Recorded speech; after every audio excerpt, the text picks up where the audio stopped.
కంపోస్ట్ని ఎలా తయారు చేస్తానంటే ఇందులో లేయర్ బై లేయర్ ఫస్ట్ మట్టి వేసేస్తానండి, కింద కన్నాలు పెడతాను. ఇదేంటా అనుకుంటున్నారా, మా వాటర్ ట్యాంక్ ఒకటి పాడైపోతే దీన్ని కట్ చేసి సగం ఇలా వాడుతున్నానండి.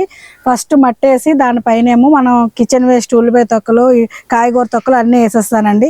దానిపైన కొంచెం గెత్త వేస్తాను, దానిపైన మట్టి వేస్తాను. అలా లేయర్ బై వేసి ఇంతవరకు వచ్చేసాక అప్పుడు ఇంకెలాగో 15 రోజులు పడుతుంది కాబట్టి మనకి ఎందుకు ఈ ప్లేస్ వేస్ట్ అవ్వకూడదని ఇలా ఉల్లిపాయలు పెట్టేస్తానండి. చూసారా ఉల్లికాళ్ళు ఎలాగొచ్చాయో, పైన ఉల్లికాళ్ళు తయారైపోతాయి, కిందన మనకి కంపోస్ట్ తయారైపోద్ది 15 రోజుల్లో.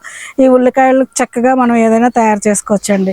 అలాగే చూసారా నల్లేరు, డ్రాగన్ ఫ్రూట్ కూడా పెట్టానండి. ఈ నల్లేరు పచ్చడి ఆరోగ్యానికి ఇది కూడా మంచి మెడిసినల్ ప్లాంటేనండి. నల్లేరు కూడా మా పనిముట్లండి అవి.